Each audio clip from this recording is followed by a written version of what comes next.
Welcome to the Leader Mentality Show with Rob Clemens. We got a super fun show today because everybody knows I love sports. If you've ever heard of the Leader Mentality Show, you know I'm going to tie sports analogies back to every single business, training, every single thing. And a lot of times if you guys have ever heard me at a event and I'm talking, I'll usually say to the fans, I'll say, does anybody out here like sports? And if people say they don't like sports, I'm in trouble because all my analogies are going to be related. So anyway, today I've got a great guest. If you are a person who is in charge of a team, you've been doing work, you've been promoting yourself, you know the value of having a great team. You know the value of having great promotion, great sponsorship, great partners. And today I want to talk a little bit with a guy that has been putting on a great event here. When I talk about this, you guys all have heard of it in the past. It's called the Myrtle Beach Bowl.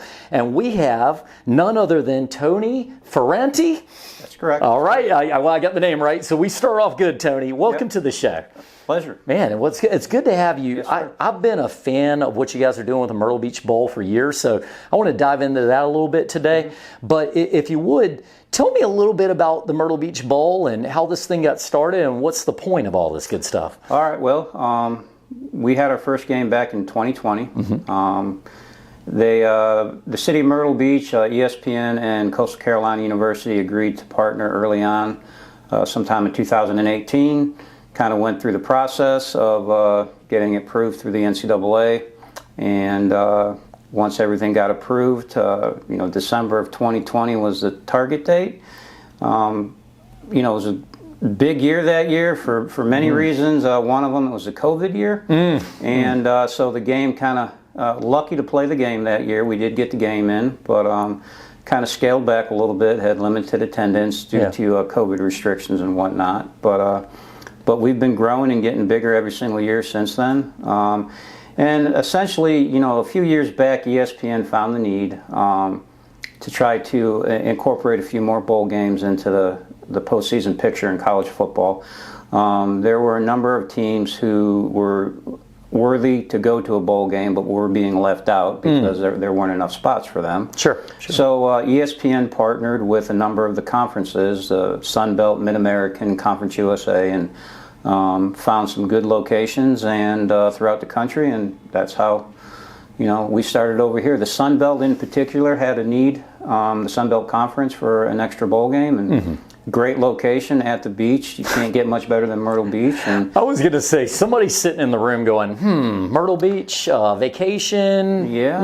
So, it was a no-brainer. Then we had, with Coastal Carolina being in the Sun Belt, and, playing in Conway, it was a great fit. And the Myrtle Beach Chamber of Commerce and Visit Myrtle Beach jumped in and have been huge supporters of everything we do along the way.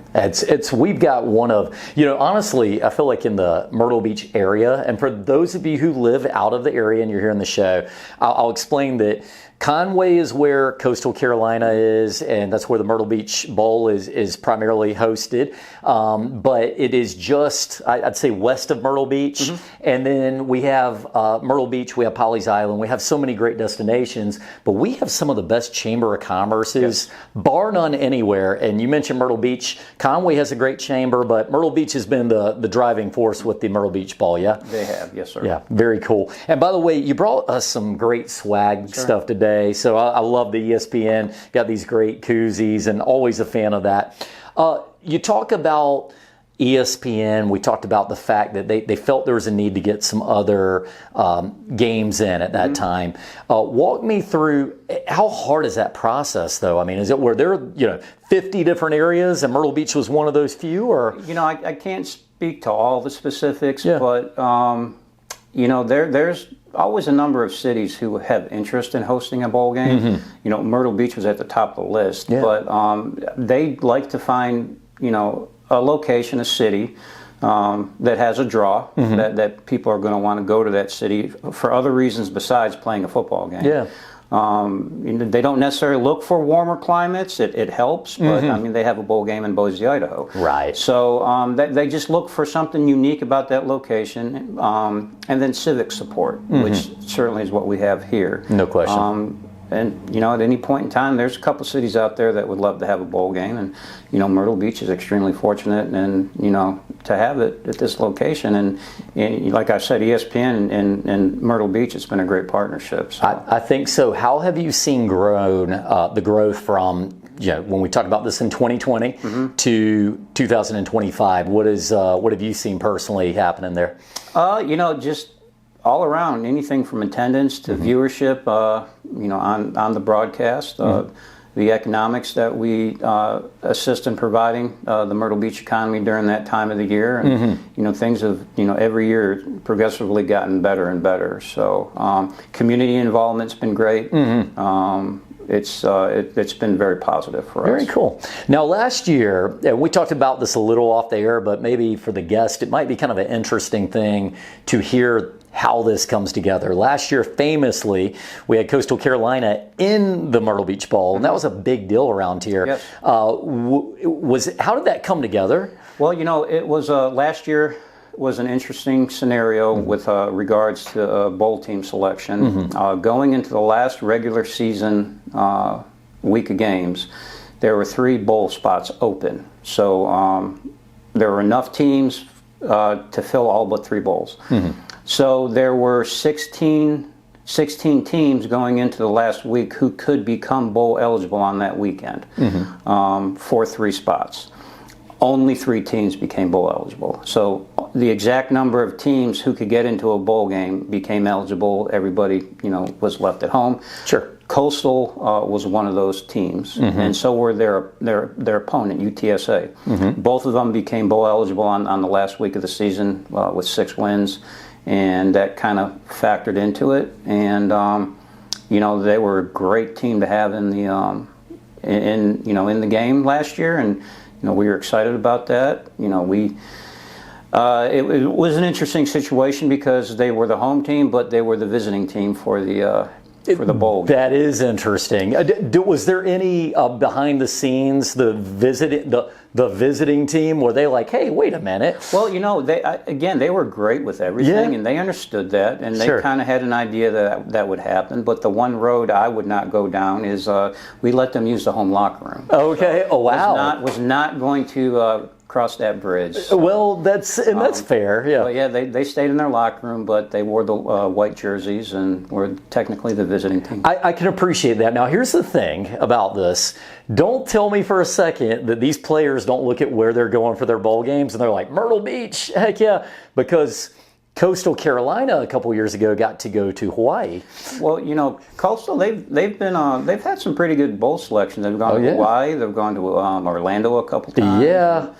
They've played in Birmingham, so yeah, they've had some good choices. I mean, we do believe that even though they stayed home, it was still a good selection for them. Oh, for sure. Yeah. Well, right, and I always looked at what the guys on the team and some of the people who are supporters of the team, and they're like, we're going to Hawaii this year, so yeah, people have a good time with it. What makes a great bowl game? I think from my standpoint, it's just providing entertainment for the team, for the student athletes, giving them opportunities to, one, practice, because that's important to the coaches, get a little bit of practice time in there, but really just it's a reward for them to come in, get a few more days of practice, hopefully win the game, but at the same time get to enjoy the city, the environment, just everything it has to offer. And, I think we do a pretty good job of that. This year, each team will have one night at Dave & Buster's and then another night at Top Golf. Nice. They're football players, so they like to eat. So, as much food as you can put in front of them as possible. I'd hate to see those bills. I just hate to, It's interesting. Right. It's just giving them every opportunity to have a good time. Yeah. They've had a long year, and it's a reward for them, and we want them to enjoy themselves. Yeah, I love that you're saying that, because honestly, on the Leader Mentality Show, we believe that part of a person's leadership and growth is experience. I believe that's a great thing about going to college. There's a lot of people on both sides as to whether a person should go to college or not, but it's a part of really who you will grow as a person. You're experiencing things, you're finding out how you fit into the dynamics, and you're doing that with the team. team. So I love that. Yeah, very cool. Tell me, for the fans, I'm so curious, when you're at a stage like you're at right now, you don't actually know who's going to be in the bowl game yet, but you're promoting it now. How does that look from your perspective? How do you promote something when you're not quite sure who's going to be there? I mean, that's it's really not that hard. At the end of the day, we have a game to put on, and we're going to run that game the same way that we would do any team that comes into it, where everyone's going to get treated the same. So everything for us is just, standard. Just keep marching forward. Every team will bring a unique situation in, different personalities and whatnot. But, we're ready to go with just about any scenario. We hope going into the day they make the selection on Sunday, December 7th this year, we're going to have an idea who it's going to be, but that doesn't always happen. And, one year we found out 10 minutes before they made the announcement. Whoa, okay. So, we try to be as prepared as possible, but at the last minute, they tell us who's coming. We're sending the same information out. We're going to make the same phone call just to a couple different individuals and, welcome them and invite them to Myrtle Beach and just move forward with it. Absolutely. No, that makes sense. Now, Tony, how long have you been doing this for? As far as like just sporting world, I know you said you... I've been involved in college athletics for just over 30 years now. Okay. I've been in Myrtle Beach for just over 3 years. But, a lot of my background working in the college athletic department with a football team and just different experiences I had really put me in a unique situation to be prepared for working with the bowl game. So, I worked a lot on the football operations sides of things, so I had a perspective of the team going to bowl games. I was fortunate enough at Troy University to be part of a number of different bowl teams there. So I was able to take my experiences and what we enjoyed, what we didn't, and just kind of translate that into what we're doing here. So, I think I have a pretty good idea of what they would want to see. Now, those opinions change every day, and I'm at the point now where I'm, referring to them as kids. Yeah. So, but just trying to keep up and what's in, what's out, and what they like, and just have an idea with that, and so It's amazing how I think you can apply what you're talking about to almost any phase of life. You found out things from years of experience that did work. You found out some things that really didn't work, and you kind of improve upon it year by year. So I can appreciate that. Let me ask you one question about the area itself, Myrtle Beach. You're relatively new to the area. Tell me something great about Myrtle Beach and how it's different from other places you've been. To me, it's so.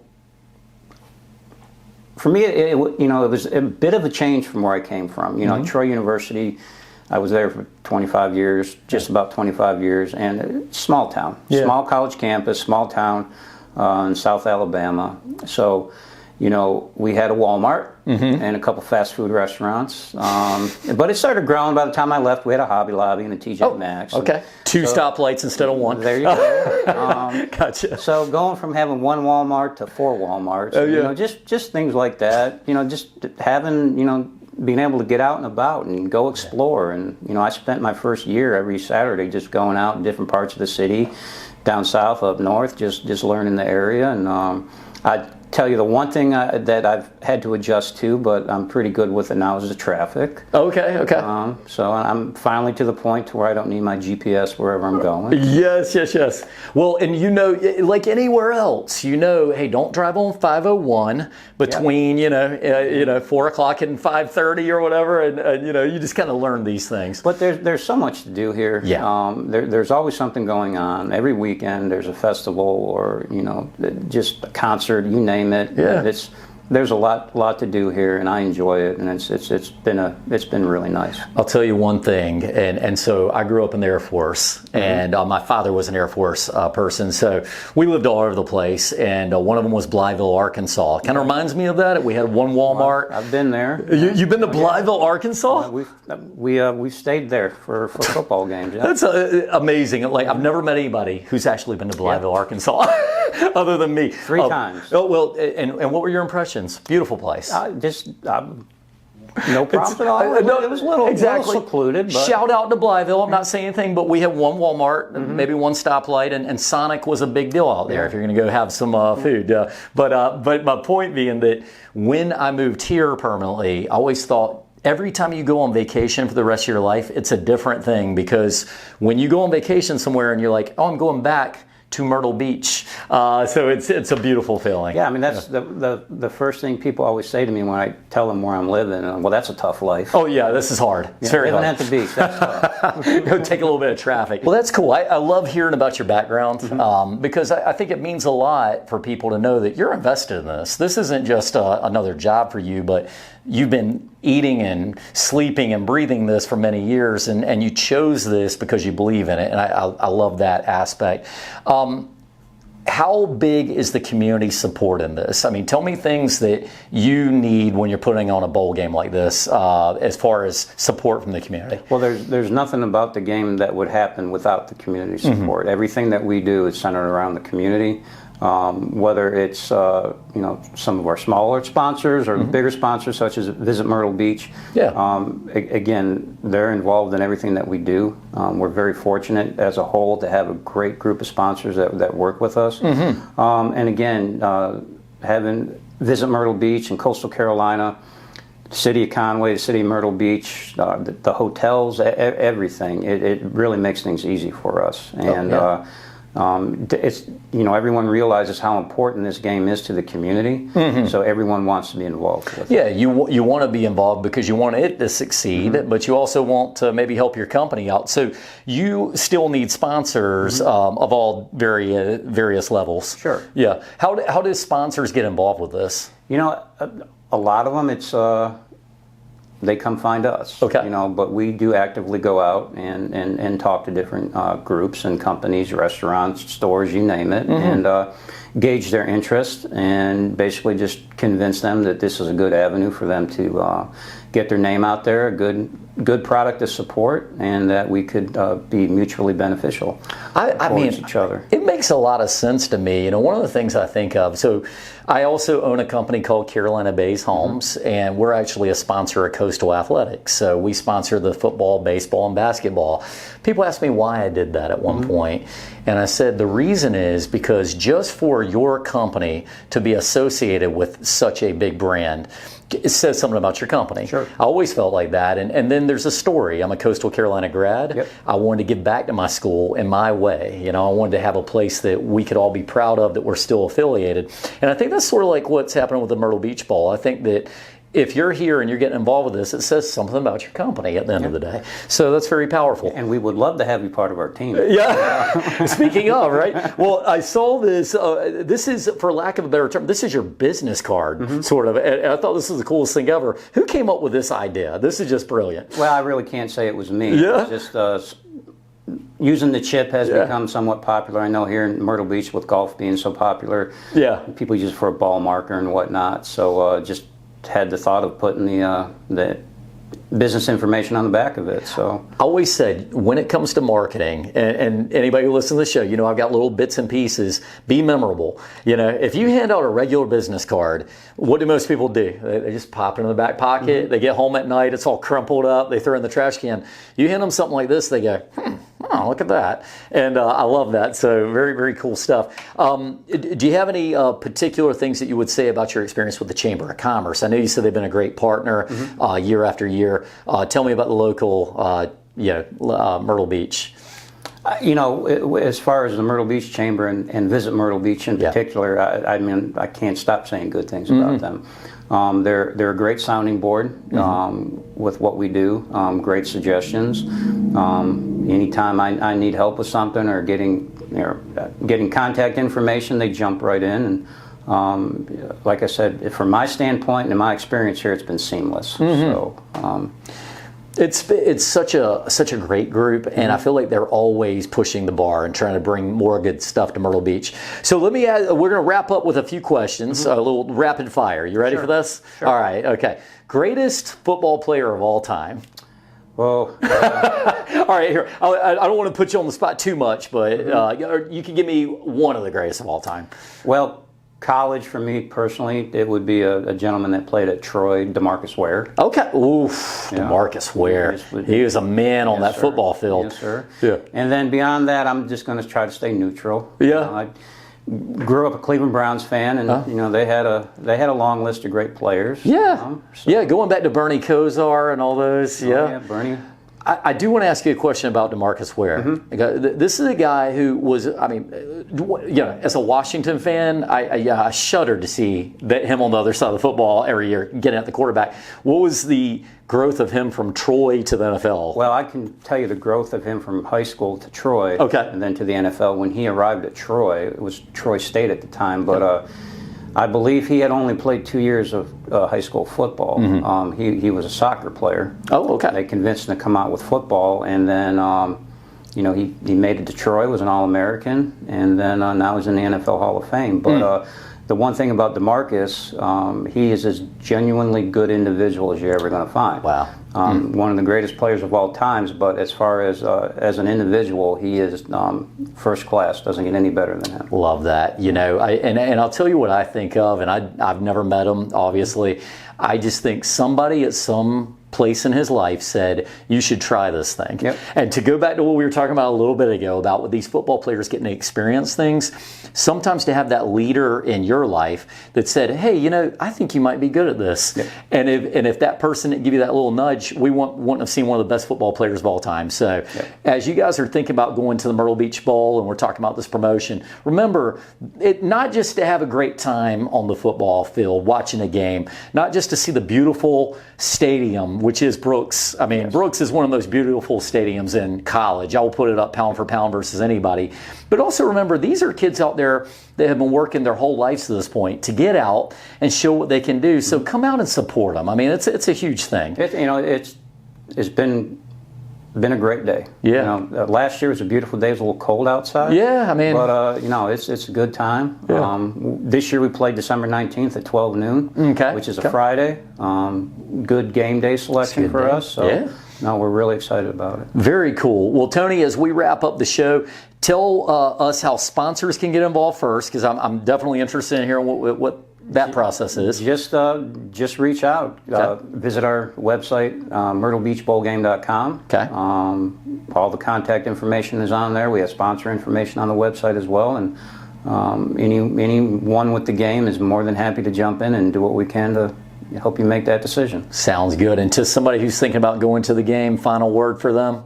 Bring it on. It's going to be a great day. I love it. Great day. I love it. Well, hey, Tony, been great having you on the show. I'm looking forward to being at the game, and we look forward to promoting this, seeing it be a great success that it is. And for those of you listening, I challenge you to come on out. If you're a Myrtle Beach person and it is the 19th and you're not at that bowl game, I'm thinking, what the heck else are you doing, guys? So get on out. Let's have a good time with it.